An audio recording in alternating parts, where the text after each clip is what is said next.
May, what a great month where we played some games, but before we talk about those, check this out.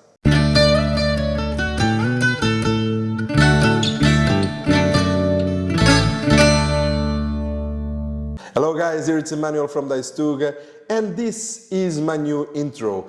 This was done by someone that has no talent at all about doing intros, which is me, but the music is what I want to bring your attention to because it was done beautifully by João Quintela Martins. Guys, I've been telling you on Instagram and stuff, João Quintela Martins not only is a designer, but he's also a rock star, and he poses as the Portuguese Jesus Christ. I mean, look at him, right? Go to João telling him, look, you are such a good musician, maybe you should do my intro. And João was immediately interested. So that was great from him. And I approached him telling him, yeah, I want something heavy. I want like rock star style. And he said, no man, you don't understand anything.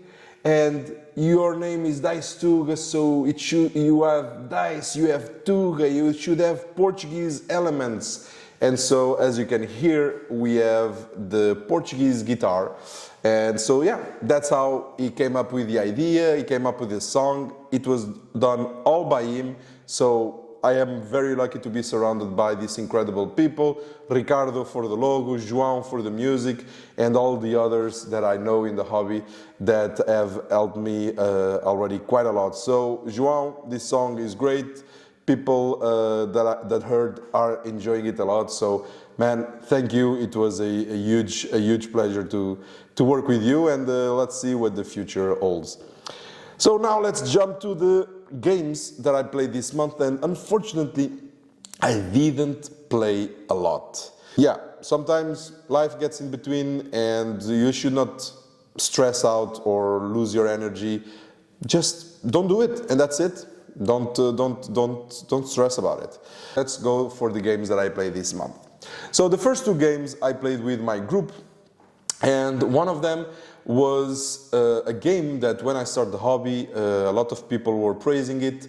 It was the first game from the real board game world that I was seeing in the stores, and that I was interested in the beginning, but the theme of the game never really interested me. I'm not really interested into Mars themed games, even though I have two of them. But yeah, I'm talking about Terraforming Mars. We played in the group. It was Thomas that brought his copy, and this guy is a nerd about Terraforming Mars. He even had fan-made cards, but I was surprised that I really enjoyed the game. People, when Ark Nova came out, people were saying that, yeah, it's building on Terraforming Mars, and it completely replaces Terraforming Mars. And honestly, I don't find it. I played Terraforming Mars a little bit with the feeling of, I'm playing Ark Nova, I'm going to play Ark Nova, and I would maybe rather be playing Ark Nova due to the theme. But it's not. I'm sorry, but it's not, because in Ark Nova you have your own board, and each player has its own board, and we are building it in our own board. And in Terraforming Mars, you are, all of you, affecting the central board. I'm fine with both, and so for me, that aspect alone already is enough to consider Terraforming Mars has nothing to do with Ark Nova. Yes, there is similar mechanics. Yes, there is the cards. Those work in a similar way. There's a little bit of take that with some of the cards, but I see myself going and grab Ark Nova on a certain day because I feel like playing a zoo theme game, and go and grab Terraforming Mars on another day because I feel playing a space theme game. So I could have both in my collection. I would play both in my collection. In this case, I'm not going to play I'm not going to get, or I might get in the future, but not immediately, Terraforming Mars, because Thomas has this huge collection, and well, we can count on him to bring the game to the meetings so that we can enjoy. So besides that, I also have the PC version of Terraforming Mars, because I played with a group, and the next day I played twice on the PC because I got it for free once in the Epic Game Store, and I loved it. I really like it on the PC. It works super well. Solo works super well. I would recommend though to get the expansion Prelude, because Thomas explained that the Prelude will speed up your game by 20 to 30 minutes, the initial game.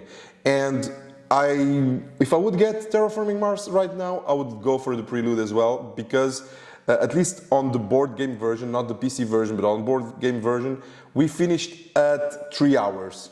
It was a 3-hour game that was, I didn't even notice. It was so good the experience that I didn't even notice that the time passed so fast. But it was 3 hours, and I felt that if it would have gone 20 or 30 minutes above that, it would have been a little bit too much. So really glad about playing with the Prelude expansion. You could also get the Prelude expansion for the PC version, but I find that with the PC everything goes faster. And if you play solo, there's not the AP of the other players, so everything goes way faster than on the board game version. So that was Terraforming Mars that I enjoyed quite a lot. The second one was a funny one, because it's a deduction game that Thomas also brought, and two of the guys, they lack a little bit the motivation to play it, but then I thought in the beginning that I was understanding the goal of the game and that I knew what I was doing, but I quickly realized after 3 or 4 turns that I was completely lost as the other two. So the game is Incognito, and yeah, you receive some cards in the beginning of the game telling who you are, and so then you have a card that tells you what is your mission if you get a certain character, and that you have an ally that you have no idea who it is.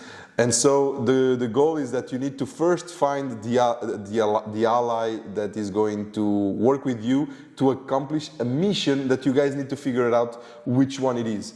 So yeah, I don't know. I cannot compare with anything else about deduction games, because I never played a deduction game before. This was the first one. I cannot say that I didn't like. I would be curious to try it again, but to really understand the rules. And so I almost didn't consider it as a game that I played this month, because we played it, but it was like very weird feeling playing the game, because I don't know what I was doing. But yeah, so that was Incognito. I don't know if I would play Incognito again, but I would for sure want to try another social deduction game just to see what is specific of a deduction game and what makes Incognito good or bad. So I cannot really recommend you or not recommend Incognito, because for me it was a weird experience. That was the second game. The third game was a game that has been recommended by the community. A lot of people talk a lot about this game and praise this game a lot, and also by my friends that told that, yeah, if I like worker placement, if I like to fulfill objectives, this game is really cool. Certainly because it has worker placement with a twist, which, yeah, nowadays everything is a little bit twist, right? And so I really enjoyed it, because it's a game that you place your workers in a certain spot, but if there is already workers in that spot, you need to increment the energy that you spend in order to be able to do the action. And the game that I'm talking about is Manhattan Project Energy Empire. I'm really curious about the expansion Cold War, that I don't know if it will ever come available. And yeah, basically that's it. You are building growing, trying to get victory points by increasing a little bit the pollution, but trying to reduce at the same time. So you need to kind of balance out the things that you do so that you don't get into a level of too much pollution, because you'll get less victory points in the end of the round, but you also need to risk a little bit so that you can do a better action. And I really like that, even though I simulate a two-player game and I played it solo, the two-player game the simulation didn't really convince me because it's a simulation. So for sure I need to try the game within my group or with more players. But still, yeah, maybe it was a bit oversold to me, and so now I really need to. I didn't really fall in love at the first try. The solo really worked really well. That experience I really liked, but I'm really curious to try it with my group. And yeah, like I said, I really enjoy the fact that you have two parts. The parts where you can place your workers and do a certain action, and the part where you refresh. I don't think it's called refresh, but you kind of reset everything. You recover all the energy that you spent, all the workers, but we are not doing this at the same time. Not every player is doing this at the same time, because player B might have more energy to spend, and so player A might be doing this refresh phase more often than player B, and so we are not doing this thing at the same time, and that was also different from what I'm usually used to in other board games. So I like those two aspects. So yeah, that was Energy Empire. Cannot tell you more about that because about the experience with more players, because I really need to experience it myself. The simulation, I didn't really like it, but again, it's a game. Yeah, some games cannot be simulated, and this is the case for one. So, but it has a solo mode, and I really enjoy the solo mode. So you could try to find it out. It will be a game that is hard to find, new at least. So maybe check Second Market. That's how I got mine. That was brand new. And that was for the third game. Guys, if you're enjoying, don't forget to subscribe, leave a comment, leave a like. Let me know in the comments what is that you have been playing this month. This will help for the channel to grow. So again, thank you guys. The fourth game was one of my favorite games of all time that I was not playing already for a while. But the other day I felt like playing a campaign game, and I let my daughter choose. I told her, look, from these games here, which one you want to play with me? Because basically I would be controlling everything, she would be just watching, and I would be telling her what is happening and so on. So she really likes that. So she chose Journeys in the Middle-earth from Lord of the Rings. And I have to say, I made a mistake, but then it turns out it was not a mistake, because I was happy that I did that mistake. When you select on the app what is the version of the game that you have, if you have only the base game, or you can select all the expansions, and I do have all the expansions, well, all the monsters or all the enemies, they, even from the expansions, they can appear on the scenario of the base game. So I was not ready for that, but it was quite cool. So in the end, I really enjoyed, and I mean, I love this game. I really like this game. The mechanism of the cards, it's cool. I like it. That's one of the reasons why I don't like Mansions of Madness. It's all the thing with dice. I know, my name is DiceTuga, and I don't like a game that is based only with dice. Yeah, it's true. I don't like Mansions of Madness. You guys know already. I'm not going to talk about it.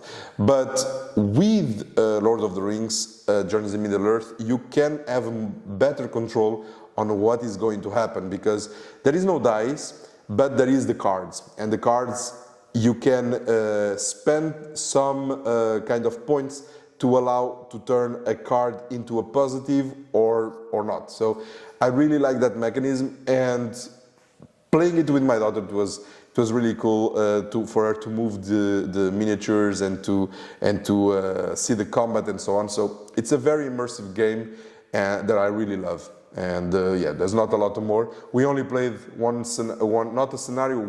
part of the scenario that took 1 hour, and she was here with me for 1 hour, so that was incredible. and she really enjoyed. So I cannot wait to put it back on the table. And I think next time that I'll put it on the table, it will be for a full campaign, and it will stay there for a while. So that was my fourth game, and my fifth game was another game that I love and that I played twice with my girlfriend. For the first time I played this game with another player, and I loved it. It's the more I play this game, the faster it goes and the more strategic I am able to be, because I get to know the cards better. And the game is Trois. This is one of the games that is on my top 10 list. If you guys watch the video, maybe I can add it somewhere here, a bubble or something, so you guys can go watch that top 10 list. And yeah, it was super fun, and my girlfriend really enjoyed it as well. She played it twice, and she's not someone that plays a lot of board games. So it's a game that, yeah, the more I play, it gets not easier, but you know all these cards, you have to check the rule book and the reference of the cards way less. And I'm not even playing with the expansion. So we, until now, didn't find the need for the expansion. Everybody's telling us, you need to play with the ladies because the purple die is really cool. Well, I guess it is, but it's just that we are still exploring the base game, and we are very happy with it. And we might add it up maybe in 2 games or 3, but right now I'm very happy with the game that we are playing. So, and basically it's kind of a city building, not really city building. You build some parts, but it's not really city building. But there is 2 phases. One that you assemble all your dice and you need to fight against some events that happen against the city. You might have some invasions, so you need to fight those black dice with some dice of your pool, which cause you losing some dice. So there's already some strategy in there within the players. And after, you will be able to place some of your, I call them workers, but I don't think it's workers, in some of the cards that will give you a certain bonus or a certain type of action that you can do and throughout the game. So you really should invest your time in studying those cards in the reference sheet, so that you know which one if it pops up, which one you should go forward and buy. So yeah, Trois is always a great experience. I loved it, and I'm so happy because I was only playing solo and simulating a 2-player game, which is nothing to compare to playing with an actual player. The interaction that we have and so on, it's really cool. So that's another game that I played, and that was the last one. So now, to tell which game I liked the most to play this month, it was hard, but in the end, even though I love to play Trois, I have to say it was Journeys in the Middle-earth with my daughter. Because with the amount of content that it has, with all these expansions and so on, you see all these enemies, all these heroes, and all these cards, and you're like, oh, I really need and want to invest time on this, because I'm a huge Lord of the Rings fan. And so when I see these cards with the art and so on, I'm in love. I'm like, oh, I really want to go and dig deep on this game. But the second reason was because I was playing with my daughter, and it's like just seeing a little bit of this, not, I don't know if I can call it a dream, but this dream come true of spending time with my daughters, playing a campaign game and exploring this with them. And so for that, I find it really a great experience to do that with her. And seeing that she also enjoyed, even though she's only moving the miniatures on the map. She's not making any decision or anything. I just have to tell her, okay, move the piece from point A to point B, and this is the story. I resume and tell her the story in Portuguese so that she understands what's going on. But that overall was a great experience, and I loved it. So that's why Lord of the Rings is the best game I played this month, and Trois, the second best one. So guys, this was it about the games that I played this month. Like I said, very little time, but there's a reason also why I dedicated less time into board games. I noticed that The Witcher 3 was in discount last month on the PS Store, and I could with the upgraded version, so I could play either with 60 FPS or with ray tracing. And the best part is that I could use my save from 2017, which is when I got the game. It came out in 2016, to play in the PS5. 5 years after, I could transfer, and actually not transfer, I can literally play on PS5 and on my PC. Like, there is a cross progression, you know, like, I mean, every game should allow this. I have a PC game, I have a PS5 game. Merge the save games, like with Red Dead Redemption. I have the PC version, I have the PS4 version. Cross it. It should be simple, right? So that made me buy, and I got it, and I put my save game from 2017 there, and I start the game, and I was like, I don't remember anything of the story. New game. So I've been playing from the beginning, The Witcher 3, and I'm chasing all the trophies. I'm going for platinum here, so that is occupying my mind. And well, guys, if I have to recommend, if you don't have the PS4 version and you want to upgrade, go ahead. The ray tracing honestly is not the option that I have enabled all the time, because when it's night it's really dark, and sometimes in some parts when there's fire or combat there's a huge frame drop that I do not appreciate. So I always play it on performance mode, and it's worth the amount of money that I paid for it, which was like 20 euros or something like that. So definitely, if you don't have The Witcher 3 at all, just get the whole bundle with the expansions. It's totally worth your time, and it's totally holding up compared to other games of open world and RPG that we have currently in the market. So go for it, there will be no regrets. And that's pretty much it. I think I resume May.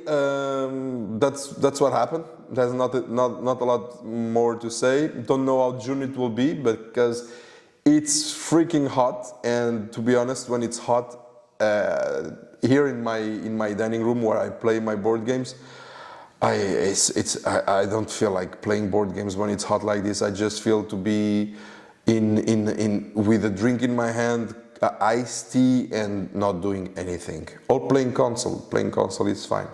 So that was it, guys. I hope you guys enjoyed. Again, don't forget to subscribe, leave a like if you like this video, and leave a comment. Let me know which games, which movies, which TV series, what are the things that are going on, that went on your life in May. I am glad to read your comments. We are over 300 on YouTube, so I am amazed by it.